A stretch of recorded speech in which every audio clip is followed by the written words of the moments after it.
Story 1.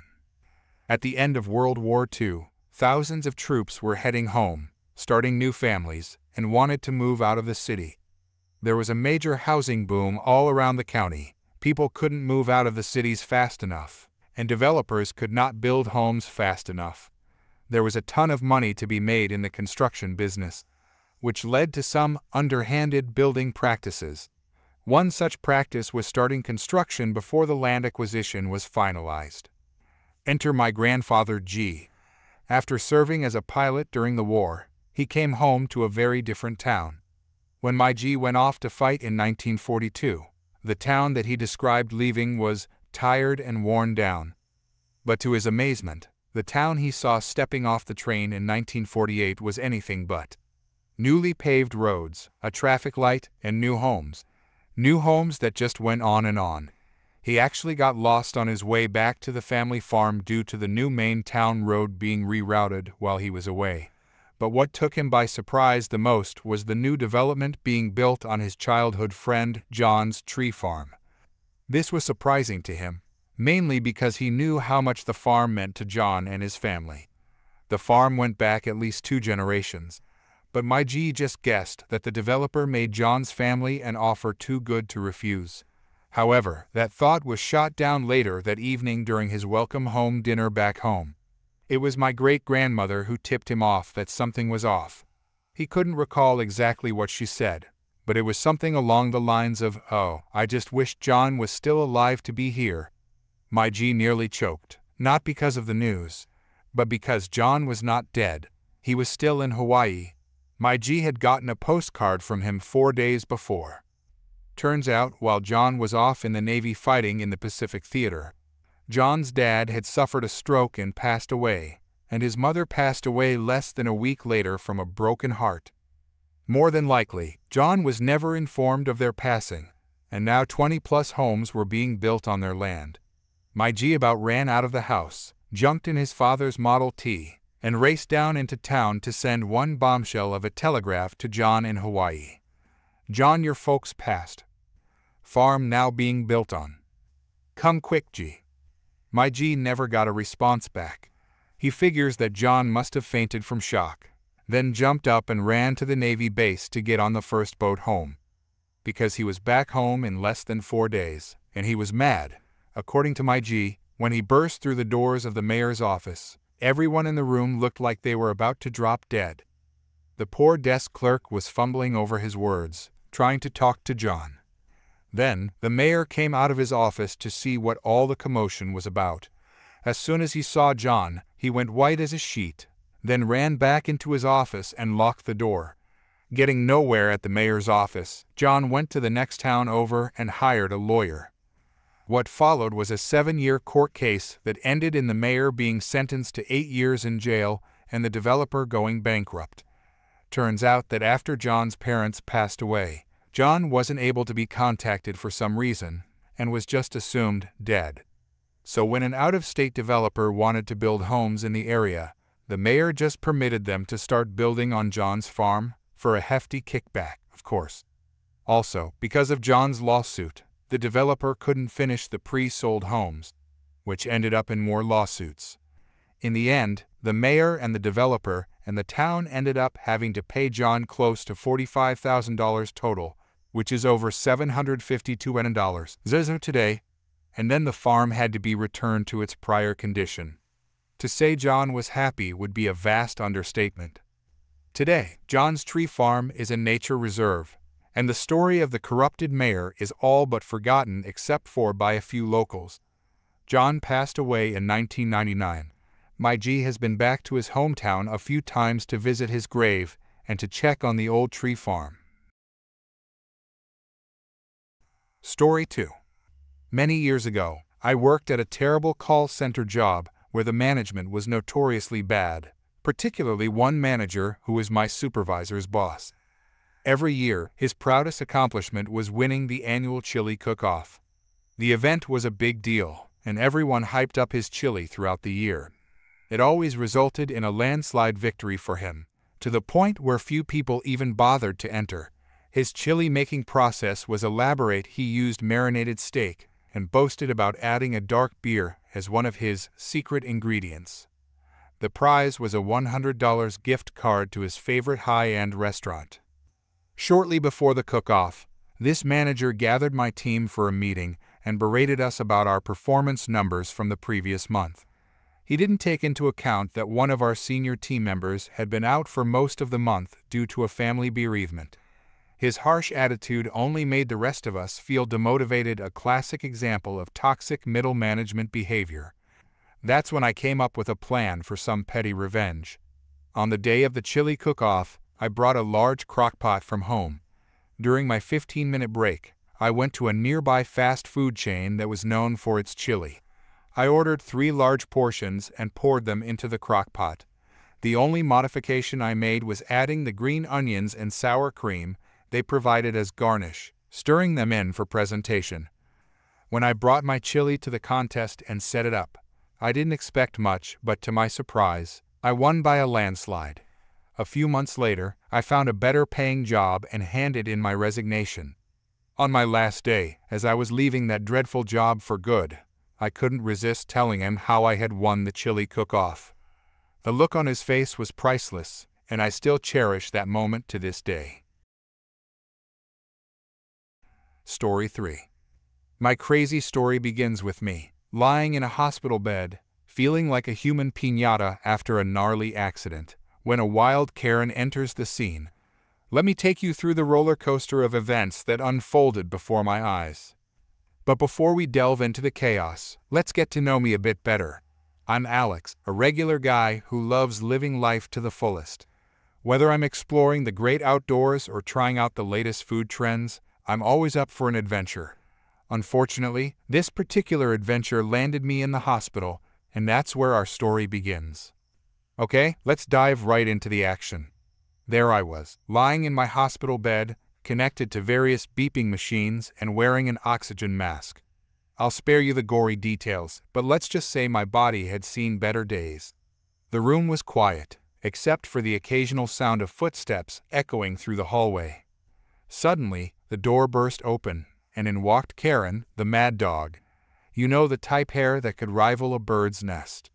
She stormed towards my bed, her eyes locked on me like a predator stalking its prey. "Excuse me, what are you doing in my bed? Get out," she shrieked. I blinked in disbelief, unsure of how to respond. I managed to stammer, sorry, but this is my bed. The doctor assigned it to me because, well, I'm in pretty bad shape." Karen scoffed, as if my injuries were a mere inconvenience to her grand plans.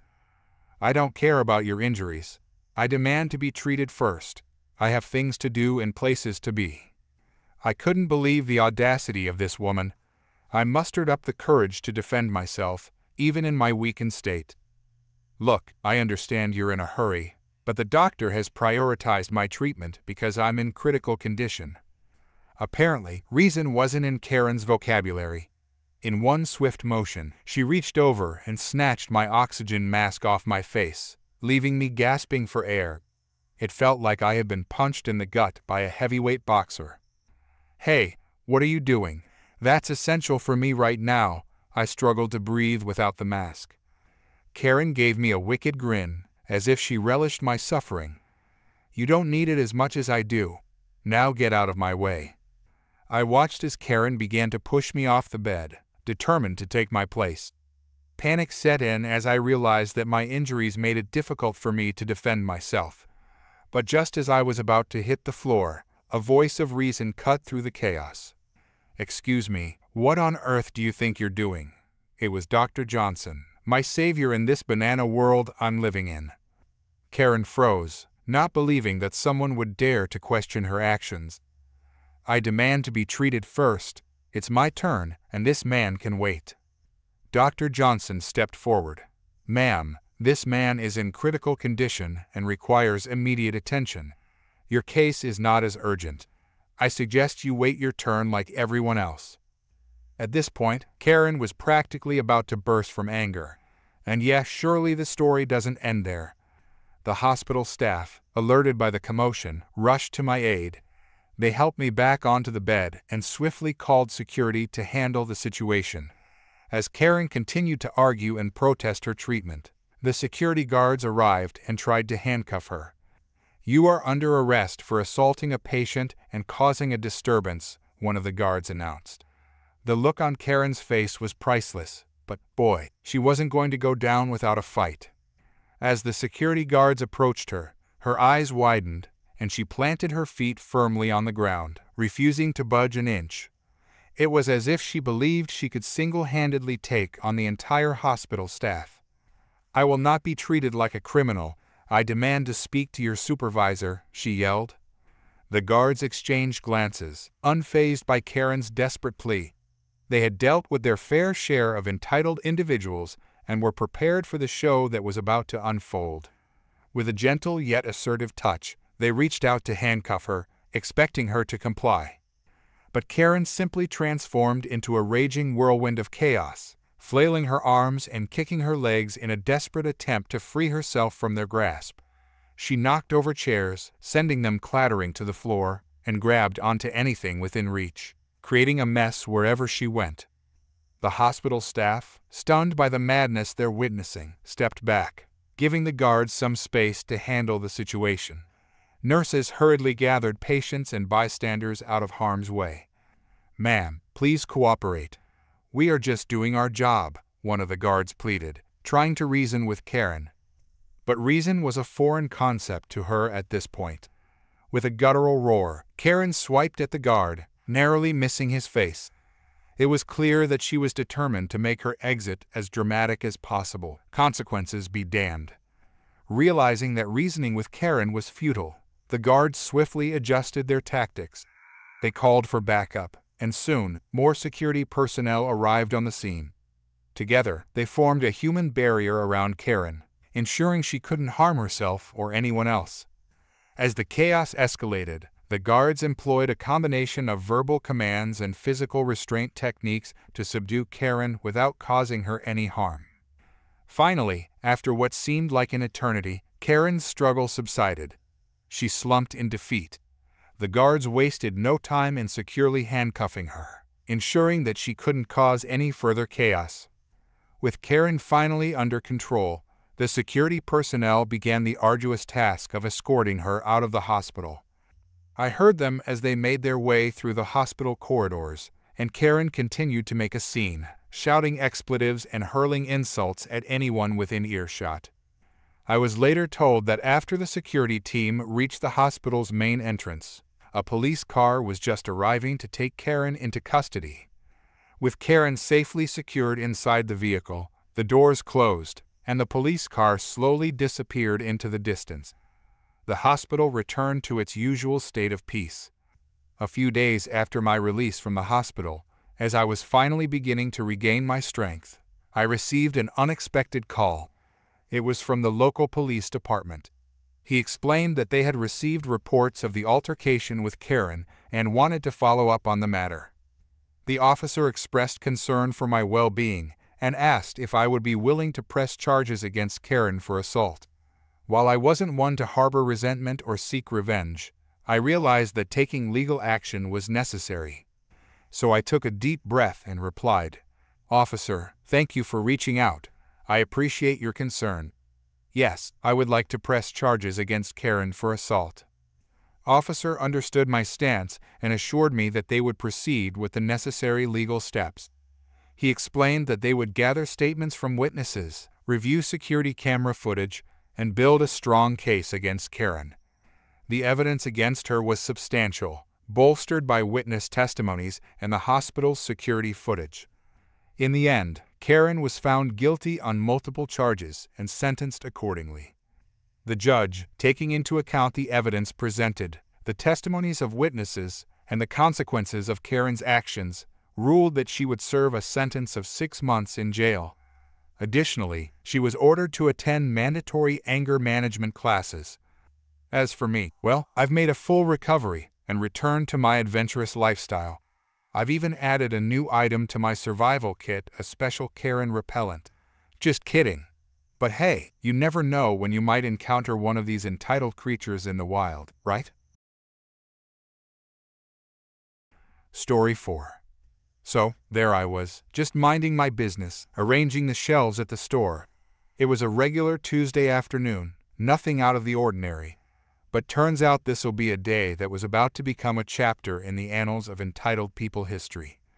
We got a new manager, Karen. Now, I don't want to judge a book by its cover, but if Entitled had a face, it would be Karen's. She waltzed in like she owned the place, making changes left and right.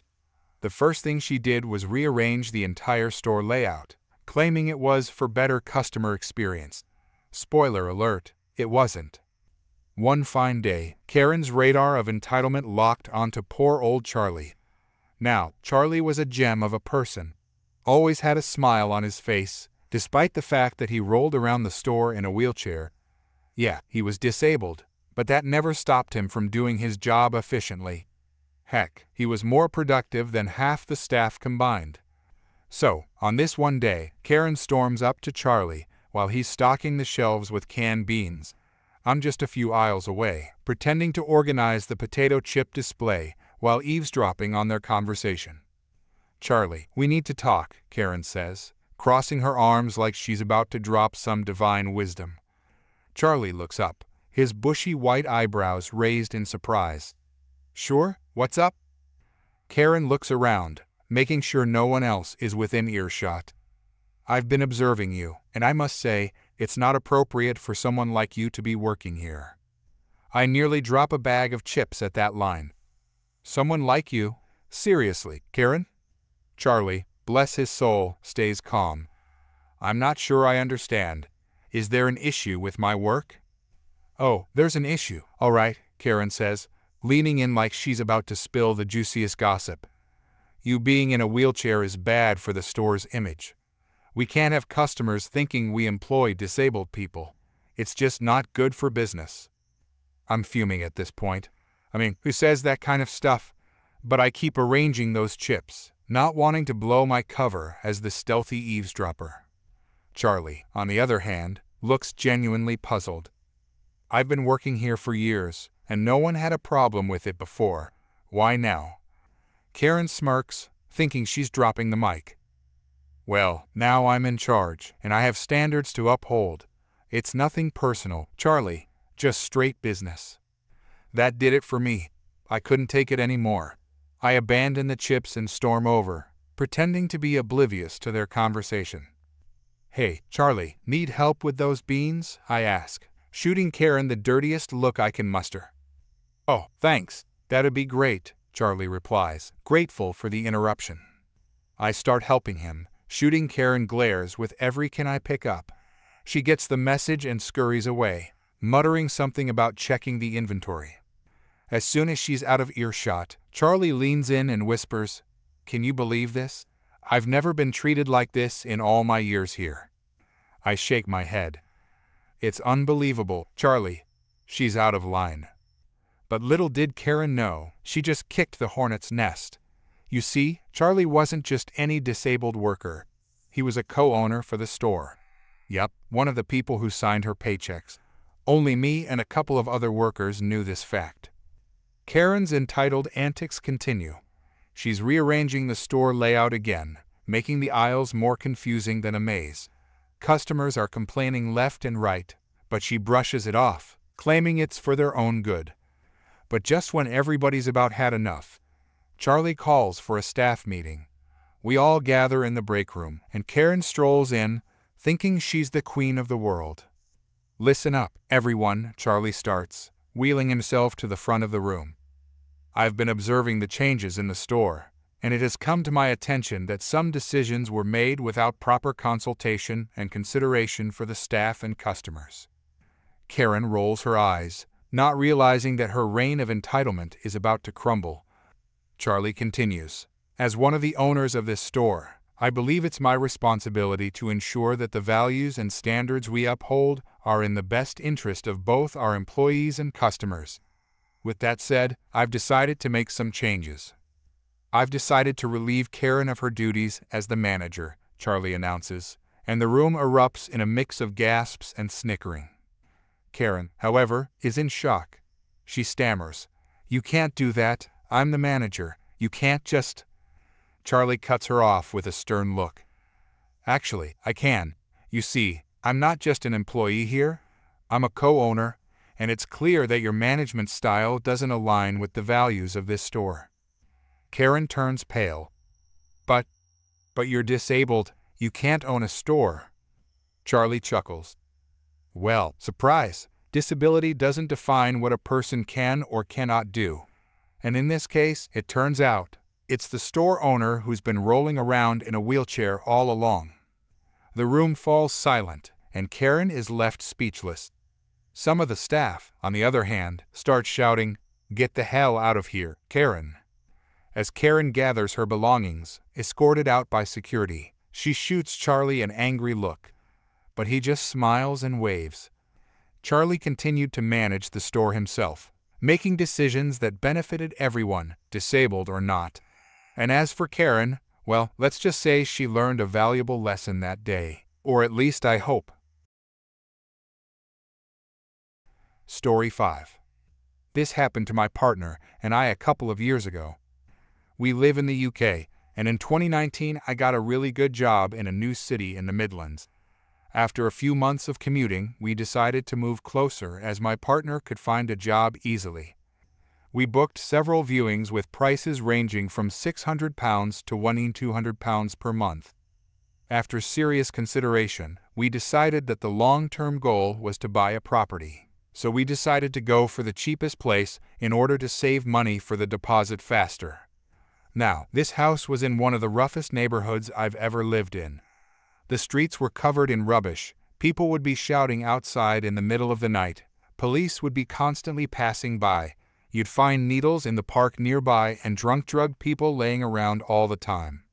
As per the house, it was a wreck, but we knew what we were getting into, just looking at the big picture of getting our own home.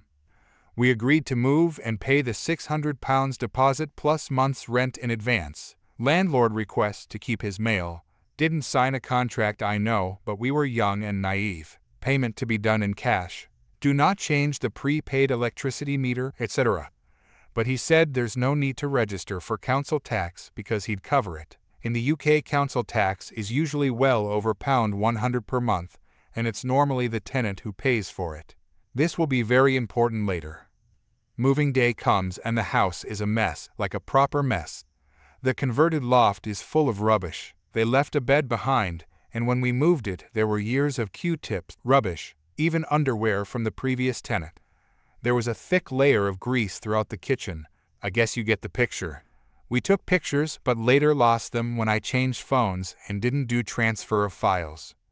Another important detail is that in the year we lived there, the landlord went on holiday to Sri Lanka, Dubai, Australia, and somewhere else I cannot remember. Also drove a very expensive car. When he came to collect rent, he'd make comments like, "Oh yeah, I had a barbecue in my new jacuzzi," etc. You'll know soon why this is important.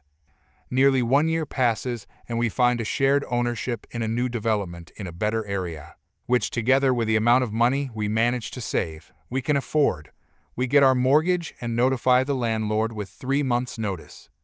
I requested to not pay the last month and he could just keep the deposit. But he refused.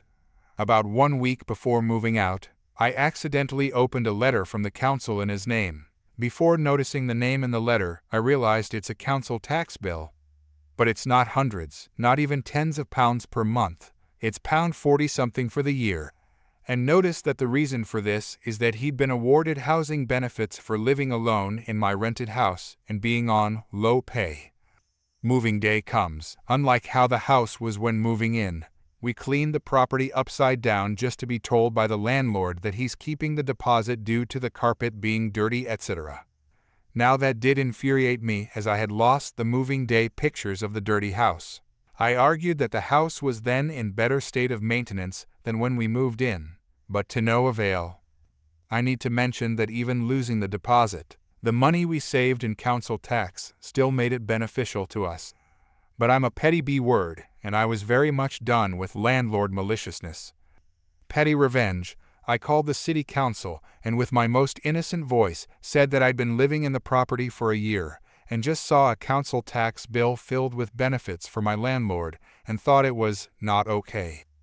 The previously monotonous voice of the person at the other side of the phone immediately lifted up in excitement and asked a lot more questions. Then thanked me and we hung up. That was everything until recently we saw our former neighbors. Apparently the landlord lost his benefits and was driving a much cheaper car. The house is currently for sale. I think the world is a bit better today. Story 6. So, many years ago, while still a teen, I moved out of my parents' place to live across the street from my junior college. There were many students in the building, so I rented a room in a large basement 3-bedroom unit that was reserved for students at the school. I didn't really know anyone in the building as it was on the other side of the city from where I grew up.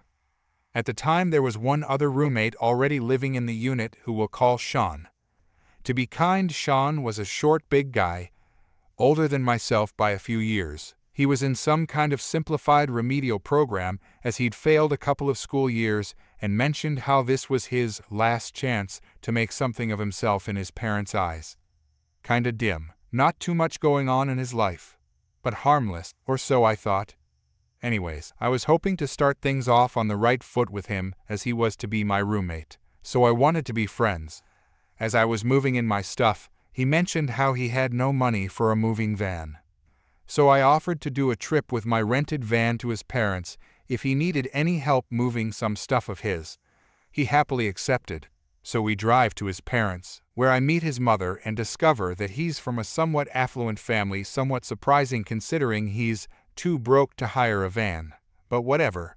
Couple days later I met his nice girlfriend who lived up the hill from our apartment. Translation: she was extremely affluent.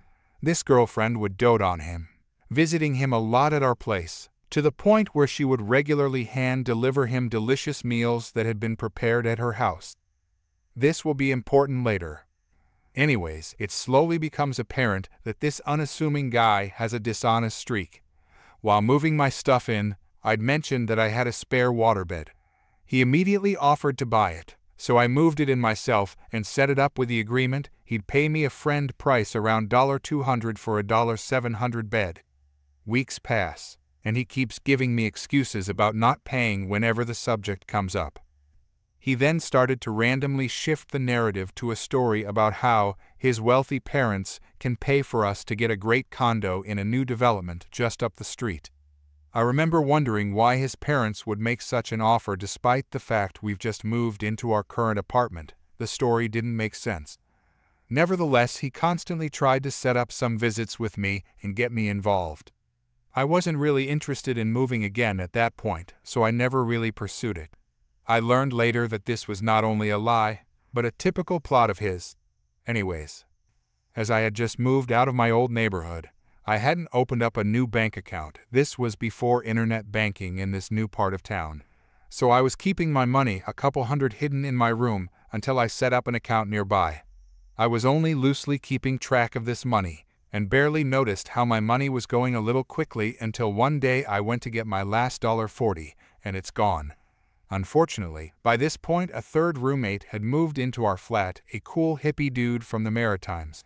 So although I was convinced it was Sean that had robbed me, I wasn't 100% sure. To resolve things as amicably as possible, I decided to give him a chance to come clean. So one night I asked him point blank, fairly casually, if he'd taken my money, as I'd noticed a small amount was missing. I'll never forget his reaction. He immediately stiffened. His eyes glazed over, and he blurted out, "I didn't take anything, it wasn't me," and just stared at me. I was shocked. He didn't just look guilty. His reaction had such a rehearsed quality. I could tell he'd been accused of similar things many times before. I tried my best to be calm, smile and act as if I believed him. But inside I was livid. I couldn't stop thinking about how this guy was trying to play me like a fool. I realized that although I knew it was him, I couldn't do anything about it as I had no proof. By this point, I felt sick to be living in the same space as this guy. I realized to get out of this situation and to deal with this jerk appropriately, I would have to lay a trap. To make sure he didn't suspect anything, the next day I was all smiles. Playing dumb, I exclaimed loudly how, "I hope I don't lose my money again, I just got paid," and left the apartment. Before I left, I made sure to leave my video camera filming my room. This was so long ago. It was a huge VHS tape camera that I had to hide on my bed under pillows, but it still worked like a charm. I came back, replayed the tape, and 16 minutes in I saw that jerk going through my stuff. I tell you, I went cold as ice seeing Sean casually rifle through my things. My suspicions confirmed. I had to cool off with my friends across town over some beers. When I finally told them all what was happening, they started pulling out bats, hockey sticks, and suggesting we go pay Sean a visit. As tempting as this was, I was now in college and didn't want to resort to messy violence, so instead I plotted my revenge. The first thing I did was to make sure my cool hippie third roommate was in the loop. Not having had a lot of time to get to know him, I asked him his thoughts on retribution and if he agreed with an eye for an eye. Confident we were on the same page, I showed him the video. He freaks out over having a thief for a roommate, but I reassure him to just be cool, 'cause some things are going to happen to Sean real soon. Then I went to stay at my parents' house and waited until that Thursday. You see, Sean liked to talk a lot. Turns out his rich parents had actually kicked him out of the house. The fact he'd actually found an apartment and gone back to school was a big success for him. On Thursday, he'd be out of the apartment as his parents were having a big congratulatory dinner for him at their place. So I waited until I knew the dinner was underway. Then called his house to speak to his mother. Crazy thing is, both he and his sister pick up the phone at the same time. So while his sister goes to get his mom on the line, he's asking me loudly, "Why are you calling my mother?" repeatedly.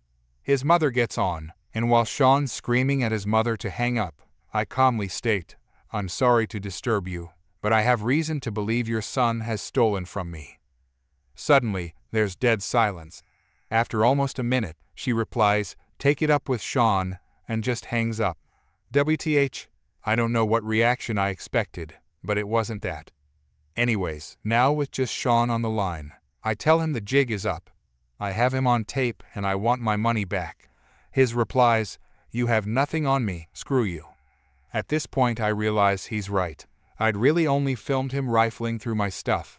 If I went to the police, the charges wouldn't stick, and there was a good chance he knew it. So by this point I'd tried very hard to be reasonable about things. But as it was, his rich parents couldn't care less. I had no real proof to go to the police with, and worst of all, I still had a year-long lease to live with him. So screw that.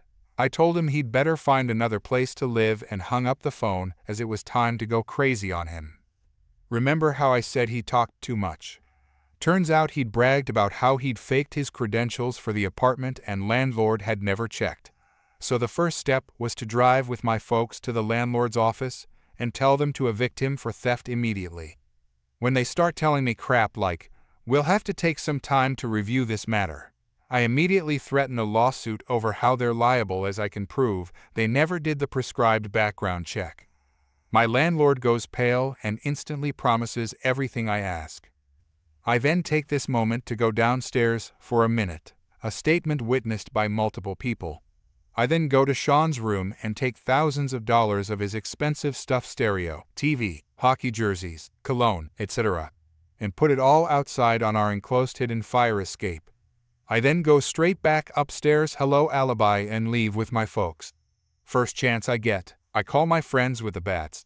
"Hey guys, who wants a new wardrobe and entertainment system?" I give them the instructions on how to find all of Sean's stuff hidden in the unused back alley and chill with parents for the next 3-4 days. Upon my return to apartment, I am greeted with awe by a highly entertained hippie roommate who gave me the play-by-play of what went down in my absence. Apparently, Sean returned from his dinner to an empty room devoid of any of his possessions, causing him to rampage through the apt and curse my name. When the hippie innocently asked, "What's wrong, Sean?" he tells him that I stole all his stuff, but that his dad would get it back for him as if. The next morning his alarm clock was the landlord walking into his room and showing it to a potential tenant while informing him that he was evicted immediately. He would later be dumped by his rich girlfriend who was buying his groceries. "You haven't changed, Sean," again with the lying and cheating, and disowned very publicly by his well-to-do dad. Indeed, his dad had come to the apartment, only to tell Sean he was worthless, and that, despite his crying and begging, he could not live back at the house. Desperate, Sean followed his dad outside and jumped on the hood of the car, pleading to go home. The dad had to drive to a nearby police station to have him removed. Last thing I heard, he was broke, dropped out of school, dumped by GF, and camping in a friend's backyard in a tent in Canada in November.